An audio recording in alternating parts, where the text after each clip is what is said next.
एक बार शहंशाह अकबर के दरबार में बहुत ही अजीब मुकदमा आया, जिसने सभी को सोचने पर मजबूर कर दिया। हुआ यूं कि बादशाह अकबर के दरबार में दो महिलाएं रोती हुई पहुंची। उनके साथ में लगभग 4 या 5 साल का सुंदर सा बच्चा भी था। दोनों महिलाएं लगातार रो रही थीं और साथ ही दावा कर रही थीं कि बच्चा उनका है। अब समस्या ये थी कि दोनों शहर के बाहर रहती थीं, जिस कारण उन्हें कोई नहीं जानता था। इसलिए ये बताना मुश्किल था कि उस नन्हे से बच्चे की असली माँ कौन है। अब अकबर बादशाह के सामने मुसीबत आ गई कि न्याय कैसे करें और बच्चा किसको दें। इस बारे में उन्होंने एक एक करके सभी दरबारियों की राय ली, लेकिन कोई भी इस गुत्थी को नहीं सुलझा सका और तभी बीरबल दरबार में पहुंच गए।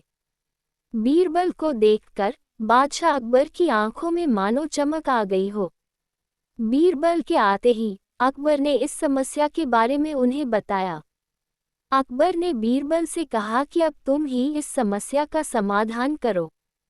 बीरबल कुछ सोचते रहे और फिर जल्लाद को बुलाने के लिए कहा। जल्लाद के आते ही बीरबल ने बच्चे को एक जगह बैठा दिया और कहा, एक काम करते हैं, इस बच्चे के 2 टुकड़े कर देते हैं। एक एक टुकड़ा दोनों माँओं को दे देंगे। अगर इन दोनों महिलाओं में से किसी एक को ये बात मंजूर नहीं है, तो जल्लाद उस महिला के 2 टुकड़े कर देगा।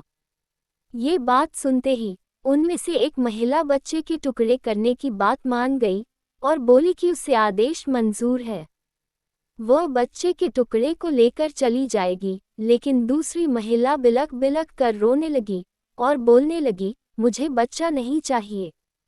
मेरे 2 टुकड़े कर दो, लेकिन बच्चे को मत काटो। ये बच्चा दूसरी महिला को दे दो।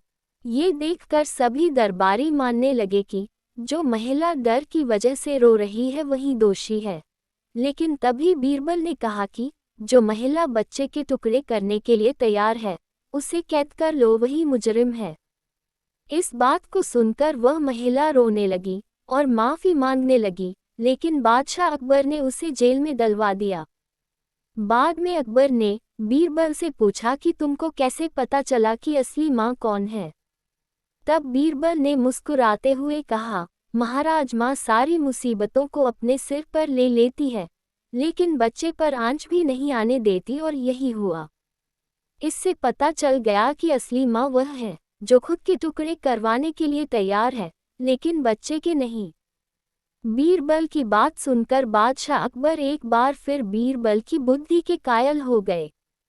इस कहानी से हमें ये सीख मिलती है कि हमें कभी भी किसी दूसरे की चीज़ पर अपना हक नहीं जताना चाहिए। साथ ही हमेशा सच्चाई की ही जीत होती है और समझदारी से काम लेने पर हर समस्या का हल निकल आता है। दोस्तों, कहानी अच्छी लगी हो तो इसे लाइक करें, शेयर करें और चैनल को सब्सक्राइब ज़रूर करें। धन्यवाद।